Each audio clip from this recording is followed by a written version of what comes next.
What's going on, people? Biker Dave here down in the garage working on just messing around with Mr. White here, doing some grip tape in various spots. I like to do grip tape wherever my legs and knees like to hold the bike because graphics and things are very slick and slippery and they don't really do much for you as far as holding the bike. So that's just one of the things that I've always done.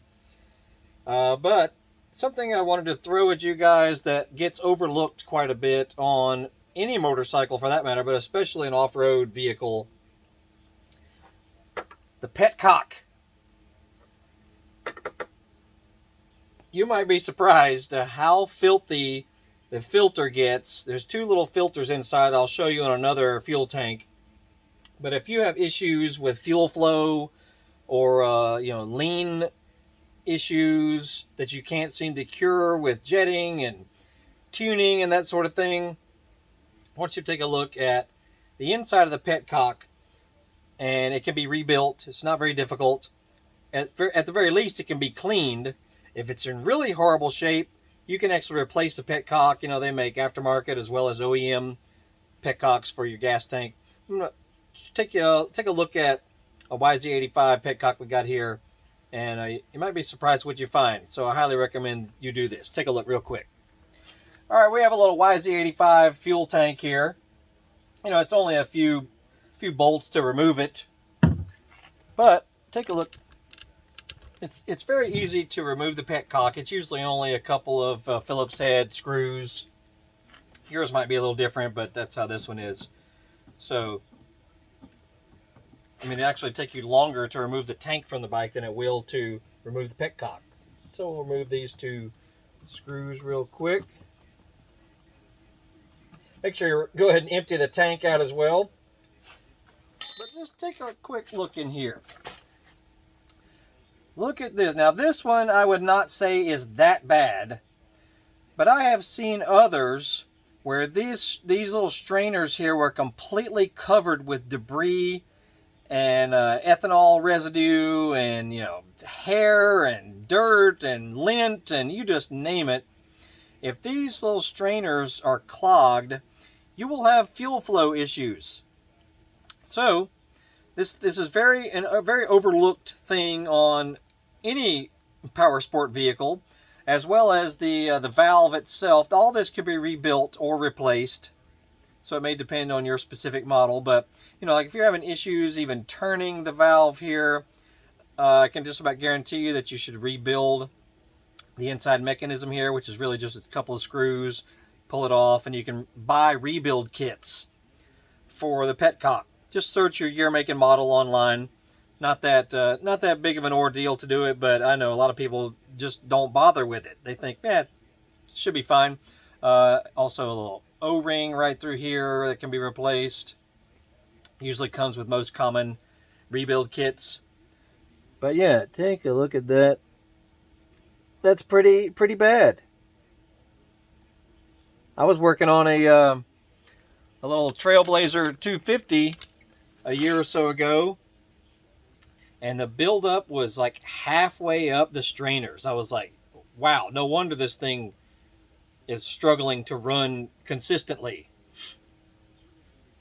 So anyway, I just want to throw that at y'all.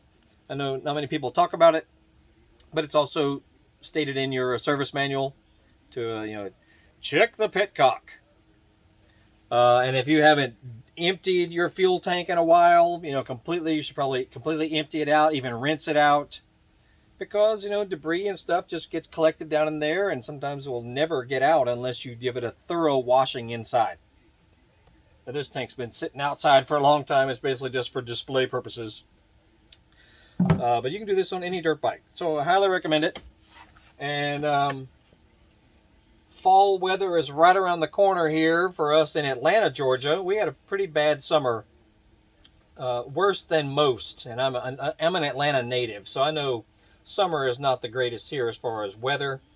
But when fall comes around, it gets a lot cooler, less humid. Bikes run better, cars run better, everything runs better if it has cooler gasoline and cooler air running in through the air intake and all that. Another thing to remember, if you have quite a range of change from summer to fall as far as your atmospheric conditions and temperature and humidity, you will probably need to richen up some of the settings on your carburetor, sometimes just a little bit, to help the bike run its best. And this is for any vehicle for that matter, especially power sport vehicle. So it's very likely that you'll notice that your bike is running a little bit lean as the weather changes. So take a look at that. We've got other videos on messing with carburetors, and this happens to be Electron 38 millimeter we have on this bike. It's fantastic, but it also may need a little bit of a tweak, for it to just be perfecto. And it's also good to examine your spark plug. Remove your spark plug after you've ridden the bike pretty hard and take a look at the electrode and everything. Make sure it looks a good color, kind of a tannish, light brown color, but not all black, meaning it's really rich, or you need some serious servicing done to your cylinder. Or if it's actually very white looking. If it's kind of bleached out looking, that means you're running lean. Not good. That's how you overheat your engine if you run lean all the time. So these are things you just have to check periodically, and as well as, of course, breaking down your carburetor, clean it out. Try to run non-ethanol fuel, because most pump gas you buy at any gas station these days, if it's just from the regular old gas pump, it's got a good bit of ethanol in it, and that stuff, when it evaporates, it leaves a residue that clogs everything it touches. It's kind of a powdery, crusty residue, and it's not good. So I recommend you always run non-ethanol type fuel, or some of your performance fuels like VP Racing Fuel and Sunoco and those brands. They have non-eth brands, as well as leaded gas, which is very good for especially two-stroke dirt bikes. Leaded fuel actually burns cooler, easier to tune, more consistent, all those things. I'm not necessarily talking about high octane fuel. That depends on your compression. If you've got a high compression cylinder, that might mean you need a little bit higher octane, but always just follow what your service manual tells you as far as recommended octane. So, there's always, I could go a whole video on that.